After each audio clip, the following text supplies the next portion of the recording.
Hey, what's up guys? I'm Jake from today's iPhone.com and here's what's going on this week. Now let's talk about the white iPhone 4 for a little while. When the iPhone 4 was first announced, it was big news that it was going to come in both black and white, and a lot of people were really excited about the white version, except it appears that Apple had some manufacturing issues with the device, so they pushed it back a couple months and they promised that it would be out ASAP. But then Apple pushed it back again because they were still having some issues. Then they pushed it back a third time. I mean, at that point it seemed as though anybody who actually wanted the white iPhone 4 either just bought the black one or went with a different device. Now it is 10 months after the iPhone 4 debuted. The white iPhone 4 is still not out, but we're still talking about it. Now, the reason the white iPhone 4 is in the news this time is that the Wall Street Journal has confirmed that the device will be out this spring. Now, lending further credence to that story is the fact that the white iPhone 4 has shown up in Verizon systems. So, after 10 months of waiting, it looks like the white iPhone 4 is finally going to come out. And, you know, if this thing had come out on time, or even if just a couple months after it was supposed to come out, people would have been excited for it, people would have bought it, but I really don't see that happening now, especially this close to the next iPhone release. I think the two most significant things about the white iPhone 4 now are the fact that Apple held true to its promise even though it probably cost them a lot more money than they're going to make on the device. And it also leads to the question of whether or not Apple will push back the release of iPhone 5. I want to know what you guys think. Is Apple going to push back the iPhone 5 to keep the white iPhone 4 and the Verizon iPhone hot for a little bit longer? Or are they just going to keep to the yearly product cycle, hope they sell as many white iPhone 4s as possible before June or July, and release the iPhone 5 on schedule? Now, whether the iPhone 5 is delayed or not, there are still a ton of rumors surrounding this device.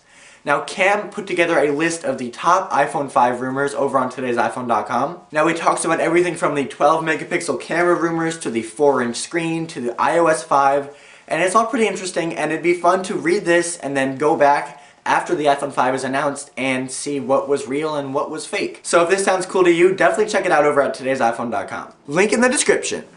Oh yeah. Okay, moving right along, you guys may remember Daniel's first iPhone vs. Wild video, where he went to the mall and basically showed you a bunch of really cool applications that can help you in real-world uses.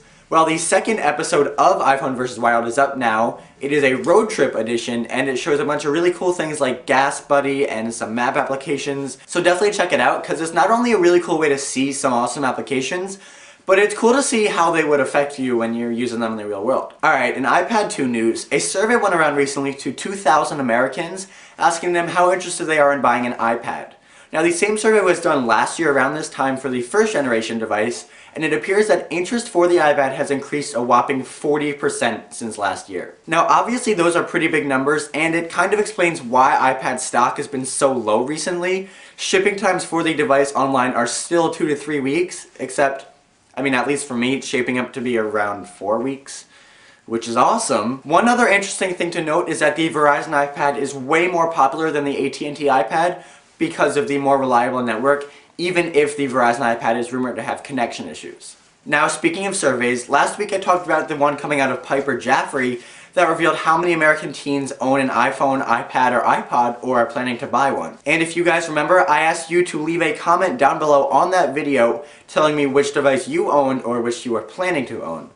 Now, math is not my strong suit, but I think I calculated this correctly, so let's check it out. Now, in total, there were about 167 of you that answered the question, and the TIP numbers differ from the Piper Jaffray survey in a couple ways. First is iPhone ownership. They're claiming that 17% of American teens own an iPhone. Well, 55% of TIP readers own an iPhone. Now, that's not surprising considering this is an iPhone website. It's going to attract iPhone owners.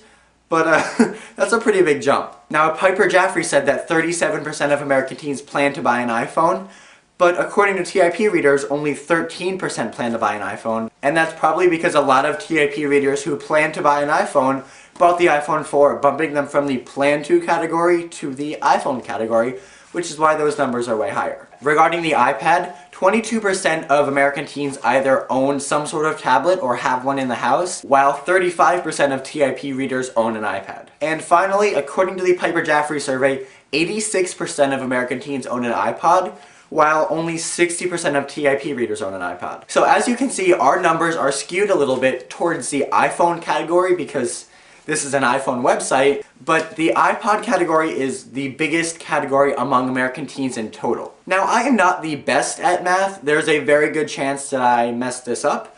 So if anybody feels like going through all those comments and testing my work, feel free to do so and let me know on Twitter at TIPJake or in the comment section down below. And finally, in application news, Easter's coming up pretty soon, and you all know what that means. That's right, an Angry Birds Seasons update. Now, the Easter version of Angry Birds Seasons is supposed to go live sometime next week, but screenshots of the application have leaked, showing a bunch of bunny ears and multicolored eggs, and, you know, it looks very festive and just as fun as all the other Angry Birds. Now, Angry Birds is fine, but personally I prefer Doodle Jump, and luckily for me, they have an Easter update as well. This one actually came out about a month ago, but it's kind of a secret update. What you have to do is die in the game, and then enter your name as Hop, H-O-P, and then you play again, and you're in this whole Easter theme. You're playing as the bunny from that new movie Hop, and it's cool and Easter themed, and yeah, it's awesome.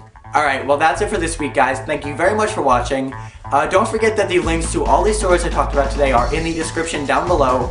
And for more news, views, and reviews, definitely head over to todaysiphone.com. Oh, and if you want to connect with me more, you can follow me on Twitter at TIPJake.